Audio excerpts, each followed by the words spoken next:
continuamos con la Eucaristía en las catequesis mistagógicas de Jerusalén a cargo de Pablo Argárate, que se está conectando. Voy leyendo su presentación: doctor en filosofía por la Universidad de Buenos Aires en 1996. También hizo su doctorado en teología en la Universidad de Tubinga en el 2003.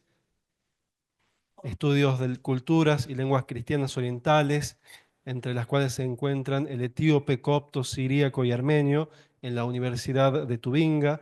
Ha publicado 11 libros, 18 capítulos de libros y 40 artículos científicos.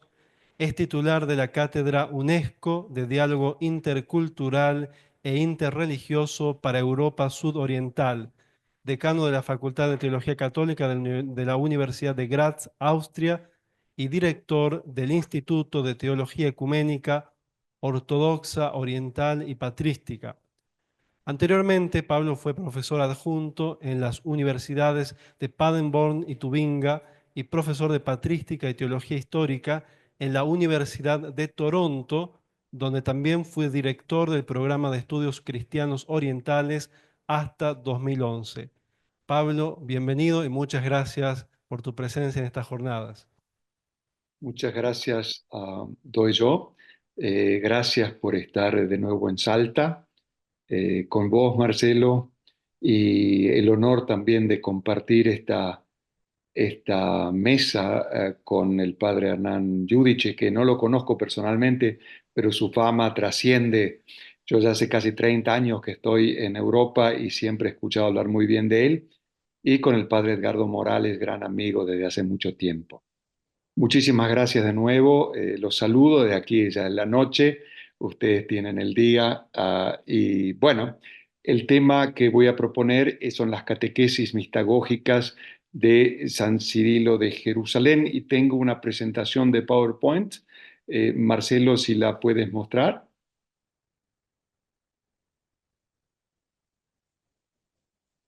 Donde allí empiezo con un resumen de mi ponencia. Se las voy leyendo mientras las colocan. Desde los finales del siglo IV nos ha llegado el testimonio de las catequesis mistagógicas. Los recién bautizados, quienes regularmente en la noche de Pascua, como mencionaba el padre Hernán, recibían solo ellos la iniciación cristiana, el bautismo, la unción, la Eucaristía en este orden. Vemos que nosotros en el occidente hemos cambiado a partir del medievo el orden, donde tenemos el bautismo, tenemos la Eucaristía y recién la confirmación, que significa un problema teológico.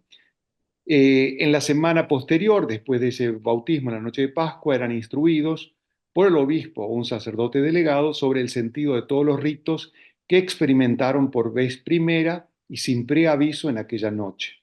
En efecto, el término mistagogía o mistagogia refiere a la introducción en los misterios. Eso, hago en griego es conducir. Tenemos la palabra pedagogía, que es la conducción del niño. Esta es una conducción dentro de los misterios de la Iglesia. Como método mistagógico se entiende el dejar que los ritos hablen por sí mismos en la multiplicidad y complejidad de sentidos. Solo en un segundo momento se buscará sistematizar y explicar. Y esto es muy importante en la Iglesia, creer en el poder de los ritos. Los ritos, los símbolos son un lenguaje mucho más fuerte que el lenguaje lógico de las palabras. Y allí la riqueza de la liturgia cristiana. Todos, seamos creyentes o no, tenemos nuestros ritos. En los momentos más importantes de nuestra vida no necesitamos palabras, sino ritos. En el nacimiento, momentos como entrar en la adultez, en el casamiento y sobre todo en el misterio de la muerte. Necesitamos ritos y los ritos hablan de por sí mismos. Y este método mistagógico significa dejar que los ritos hablen, no arruinar los ritos, los símbolos, tratando de explicar por anterioridad lo que ellos significan. El Pablo, lenguaje, ¿sí? disculpa que te interrumpa. En estos momentos estamos viendo ya tu presentación, Bueno, pero no te podemos ver a vos. No sé si vos no, puedes compartir la presentación desde tu computadora. sabes que no soy muy ducho con esas cosas, pero no hace falta que me vean a mí, ya, no soy tan lindo. Bueno, entonces si nos quieres indicar cuándo pasar de donde Perfecto. estamos en la carátula. Sí, la estoy viendo, muchas gracias. Entonces Ah, perfecto. podemos pasar una que está allí un icono moderno de Cirilo de Jerusalén y vamos a la otra, donde está el resumen, que era lo que yo les estaba leyendo, ¿cierto? El poder de los ritos. Empiezo con el segundo párrafo ahora. De estas catequesis nos han llegado cuatro, sobre todo la de Juan Crisóstomo, que sobre todo habla del bautismo.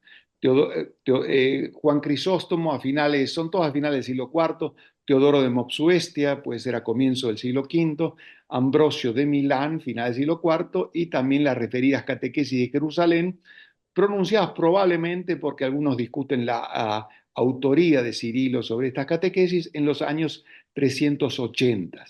Estas catequesis de Jerusalén son cinco que nos han llegado, la primera y la segunda dedicado al bautismo, la tercera a la unción y las dos últimas, la cuarta y la quinta, refieren a la Eucaristía. Y yo voy a profundizar sobre todo en la quinta, que es un análisis de los ritos. En mi breve ponencia ahondaré en la comprensión del misterio eucarístico, principalmente en la presentación e interpretación de los ritos eucarísticos en las catequesis mistagógicas cuarta y quinta. Y ahora podemos pasar, Marcelo. Primero les quiero dar un marco. Estamos en la segunda mitad del siglo IV, un siglo muy, muy importante para la Iglesia. Tenemos con el 313, con el Edicto de Milán, que permite la licitud de la religión cristiana. No es la religión oficial, que recién será en el 380. 325, que vamos a celebrar el año que viene un gran aniversario, es el Concilio de Nicea, donde es la base del credo que tenemos nosotros, todavía el credo de Nicea y Constantinopla. El año 337, que es importante, es la muerte de Constantino. Sí, después de Nicea hay una recepción muy complicada de la teología de Nicea, donde entran muchos factores, ya se ve una cierta diferenciación entre el Oriente y el Occidente. En el año 378 es significativo porque los bárbaros, los godos, derrotan al mejor ejército romano en Adrianópolis, a 200 kilómetros de la capital, muriendo el emperador. Entonces, Graciano, desde el occidente, convoca a un general joven pero retirado, Teodosio, que va a ser muy importante. Y el año 380, desde Tesalónica, él se bautiza, la gente se bautizaba cuando era grande, cuando estaba ya cercano a la muerte. Este edicto con el cual se puede decir que el cristianismo es la religión oficial, el edicto Quintus Populus. El año siguiente es el concilio de Constantinopla, que es el segundo concilio ecuménico y que propone el credo que nosotros usamos, el credo de Nicea-Constantinopla, desarrollando mucho el tercer artículo, que es el artículo sobre el Espíritu Santo. A la muerte del emperador Teodosio, que era español, 395, se divide el imperio y ya no se reunirá más. Cirilo de Jerusalén muere en el año 387 o 386, que es el año, para que tengamos en cuenta, del bautismo de Agustín. En Milán, Ambrosio bautiza a este joven africano que será decisivo para la historia del Occidente. En el año 349 son las catequesis bautismales de Cirilo de Jerusalén. No son las mistagógicas. Estas se componen de una procatequesis y 18 catequesis en la cual se va comentando el credo, pero no se refieren a los ritos sacramentales. Es decir, recién después que habían sido iniciados, porque se habla de iniciación cristiana, después son en esa semana posterior, que es la semana Inalvis, que se llamaba en la iglesia latina, porque los bautizados portaban siempre esas vestiduras blancas. En esta semana solo ellos recibían una catequesis sobre el sentido de los ritos que ya habían vivido. Y esto es muy importante, a posteriori. Uh, y recién en los años 380 tenemos, o sea, hay una diferencia de 30 años, las catequesis mistagógicas de las que hablamos. Por eso algunos dudan si es Cirilo o su sucesor Juan el cual las escribe. Jerusalén, para el contexto es importante, Jerusalén no tenía ni siquiera el nombre de Jerusalén en esa época, sino estamos con el nombre de Elia Capitolina. En el año 326 dice la leyenda que Helena, la madre de Constantino, va a lo que después se llamará Tierra Santa y también según la leyenda, encuentra restos de la cruz. Vamos a decir que en las catequesis de Jerusalén no salen todavía esa referencia a Helena, es posterior. El año 335 tenemos la consagración del complejo del Santo Sepulcro, que se compone sobre todo de la basílica y la rotonda, que yo voy a mostrar una foto posterior, que es el lugar del sepulcro de Cristo. En ese momento no estaba cubierto. Y en esta época de Constantino surge una idea totalmente nueva en el cristianismo, que es la idea de lugares santos, lugares sagrados, cosa que no existía. El cristianismo no tenía una relación con los lugares. El lugar sagrado por excelencia era la asamblea. Y se comienza un poco con la tumba de los mártires, pero recién en este siglo IV empieza esta idea que pueden haber lugares sagrados, lo cual es una idea de algún modo problemática, porque el cristianismo no tenía, todo lugar era sagrado. Y distinguir lugar sagrado significa que hay lugares que son profanos, es una irrupción de lo sagrado en un determinados lugares. El cristianismo no lo tenía, pensemos en el diálogo en el capítulo 4 de Juan, de Jesús con la samaritana, cuando le pregunta cuál es el lugar santo, le dice Jerusalén, es el Garizim de los samaritanos, dice yo soy el lugar sagrado. Entonces tenemos esta nueva idea que surge y se impone. Respecto a la liturgia, tenemos ya testimonios en los años 80 con la Didache, donde aparecen ciertas formas de plegarias eucarísticas. En el año 160 aproximadamente en Roma, San Justino escribe en la primera apología y ya describe la liturgia eucarística con la estructura que tenemos hoy en día. Posteriormente, la Traditio Apostólica, escrita en Roma, pero en griego, refiere a una liturgia de finales del siglo II, por más que escrita en el 215. También el padre Adrián Giudice había mencionado las plegarias eucarísticas o anáforas, como se llaman en el mundo oriental, van tomando una forma estándar, ya no están tan libradas a la improvisación de los celebrantes. Y como dijimos, de las catequesis mitagógicas, finales del siglo IV y comienzo del V, y tenemos estos 4 testimonios, 3 en el oriente y Ambrosio en el occidente, que resaltan la importancia de los ritos, y esa dimensión ritual es muy importante en la Iglesia Católica y en el mundo oriental. Ahora podemos irnos a la próxima diapositiva, donde vemos la rotonda. Esto es cuando se celebra la Pascua ortodoxa, con el rito de la luz, la sagrada luz, que se cree que el fuego se enciende con la resurrección de Jesucristo.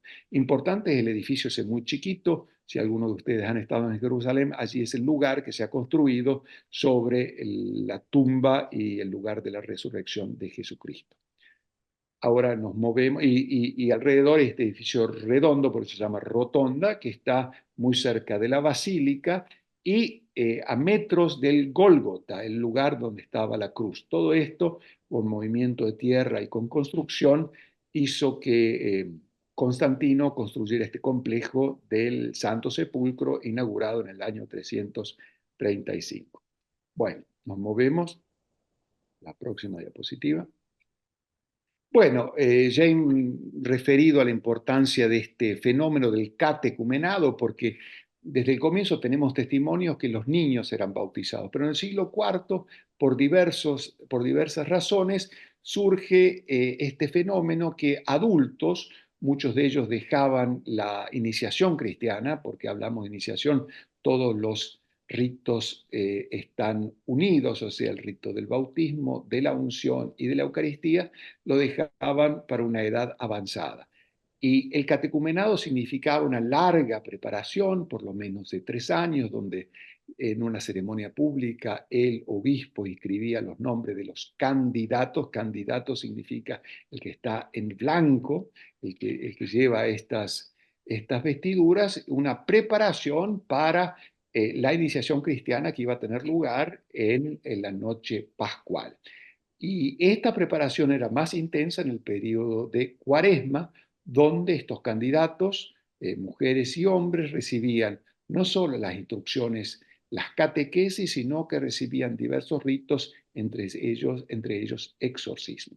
Y en la noche pascual eran conducidos, sin saber ellos qué iba a pasar, a un lugar, el bautisterio, donde estaba a oscuras, y eran llamados a renunciar al demonio en dirección occidente, en lugar de las tinieblas, a despojarse de las ropas, quedar desnudos y orientarse hacia el este, que es el lugar desde donde el Mesías iba a venir.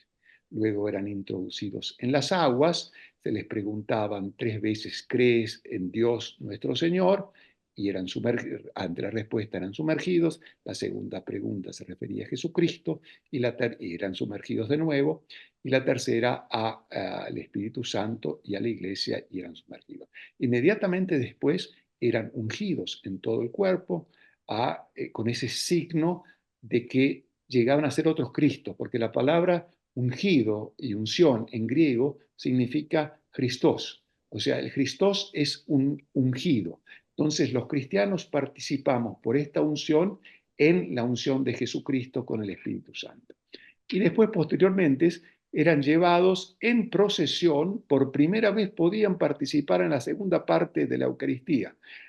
Anteriormente a esta iniciación, ellos participaban solamente en la liturgia de los catecúmenos, que sería la liturgia de la palabra nuestra.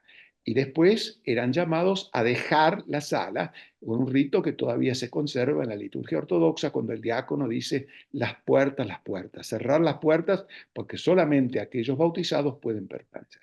Bueno, ahora son conducidos, después de haber sido bautizados y ungidos, son conducidos a la liturgia eucarística, y van a recibir la comunión por primera vez, el vino y el pan. Y en algunas liturgias se habla también de recibir leche y miel como signo que han entrado en la tierra prometida. Esa es la estructura, como dijimos posteriormente, en esa semana reciben las catequesis mistagógicas. En estas catequesis eucarísticas hay como 4 dimensiones: una tipología del Antiguo Testamento, o sea, se ven pasajes del Nuevo Testamento como referidos al Nuevo Testamento en Jesucristo y realizados en los misterios o sacramentos cristianos. La palabra misterio es el equivalente a sacramento. En el mundo griego, en el mundo oriental, se utiliza la palabra del misterio de la Eucaristía, el misterio del bautismo, el misterio del casamiento. En otra línea se trataba de analizar qué era la Eucaristía desde el punto de vista filosófico, sobre todo que en el texto del Nuevo Testamento aparece el pan con la palabra griega, que es un hapax legomen, o sea, aparece solamente una vez, epiousios. ¿Qué significa eso? Puede ser entendido como el pan de hoy, el pan de mañana o el pan sustancial, y así lo va a comentar Cirilo. Después se comentan los ritos de la celebración. Y como dijimos, tenemos los ritos: la liturgia de los catecúmenos, nuestra liturgia de la palabra, y la liturgia de los fieles, liturgia eucarística o segunda parte de la misa. Ahora nos movemos a la próxima diapositiva, por favor. Acá tenemos, por supuesto no lo van a poder leer porque es mucha información, pero una sinopsis de los ritos descritos por Cirilo a final del siglo IV, Teodoro de Mopsuestia a comienzo del siglo V, Dionisio Areopagita o el pseudo Dionisio en la jerarquía eclesiástica en el siglo VI, y Máximo el Confesor en su mistagogía en la primera mitad del siglo VII.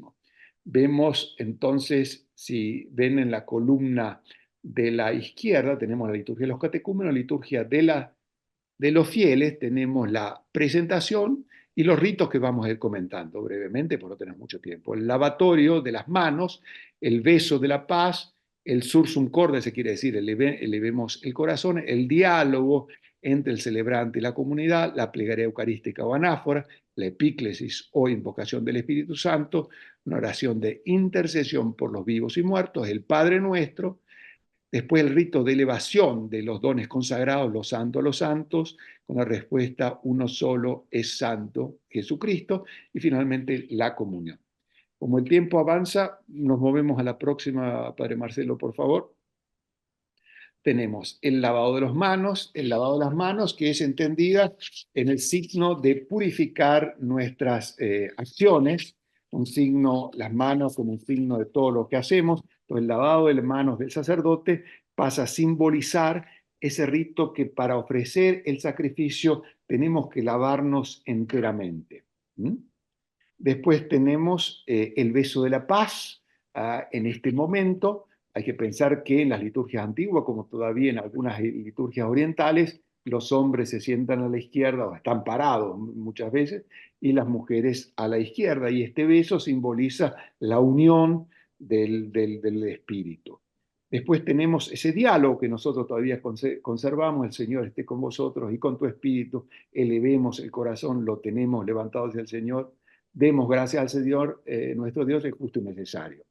Levantemos el corazón, o sea que tenemos que levantar el corazón, el centro de la persona. Tenemos que dejar atrás todas nuestras preocupaciones, algo que dice la liturgia bizantina todavía, dejemos atrás todas las preocupaciones y nos elevemos hacia el Señor. Demos gracias al Señor. En griego esa palabra es eucharistísume, quiere decir hagamos la Eucaristía. O sea, el celebrante propone hagamos la Eucaristía y la respuesta es justo y necesario. Acción que dicio. Esa palabra acción justo es utilizado cuando alguien es ordenado. Cuando alguien es propuesto para ordenación de diácono, de sacerdote o de obispo, el celebrante dice acción digno y todos dicen acción, acción. Después tenemos una especie de plegaria eucarística, la plegaria eucarística, que la tenemos después en otra diapositiva, y siguen los ritos con la epíclesis, que es muy importante, es de Cirilo, porque es el Espíritu Santo aquel que transforma, aquel que hace presente, aquel que es la memoria de la Iglesia. Solamente en el Espíritu Santo tenemos comunión con el Hijo y a través del Hijo del Padre. Ahí viene el Padre Nuestro después, que es comentado por Cirilo.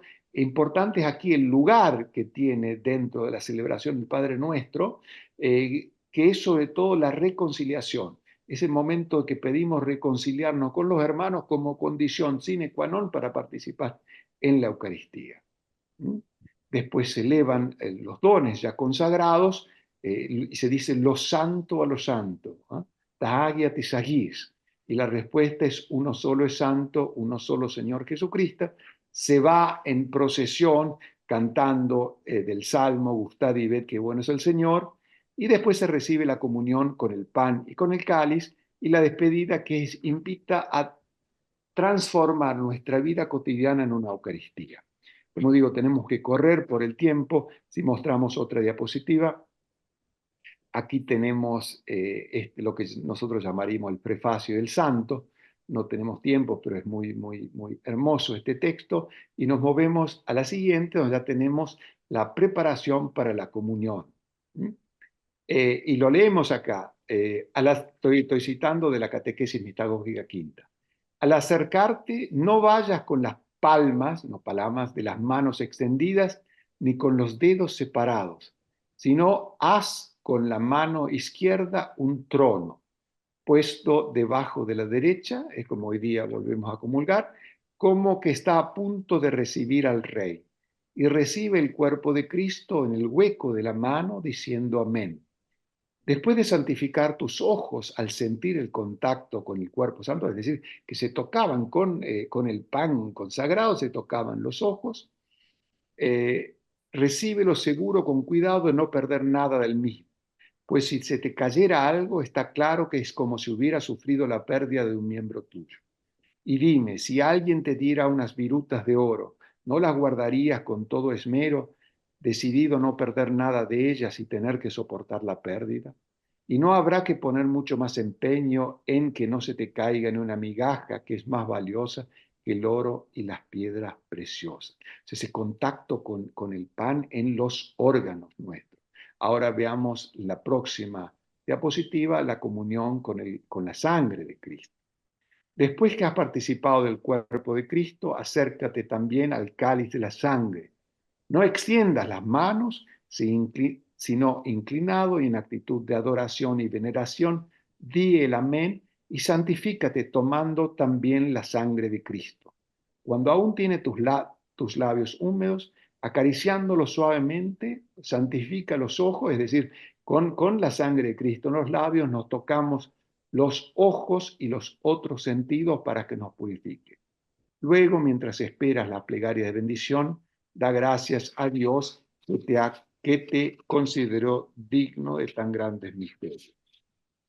Y cierro con una conclusión final Toda esta mistagogía, esta introducción en los misterios, tiene una increíble frescura, abundando en la realización en Cristo de toda la historia de salvación. Los misterios, prefigurados a lo largo del tiempo, son realizados en Cristo, la realización en Cristo, y toda la historia de salvación. Son realizados en los misterios o sacramentos, especialmente en la Eucaristía. Es decir, estos misterios prefigurados a lo largo del tiempo son las realidades de los tiempos mesiánicos, por los cuales el hombre y la comunidad se unen a Dios.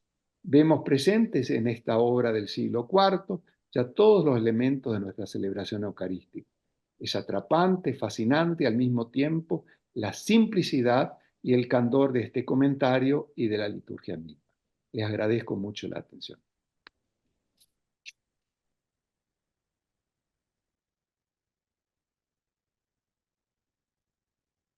Muchas gracias, Pablo, por tu presentación. Te invitamos a quedarte conectado para escuchar la última ponencia de esta sesión y luego para responder eventuales preguntas.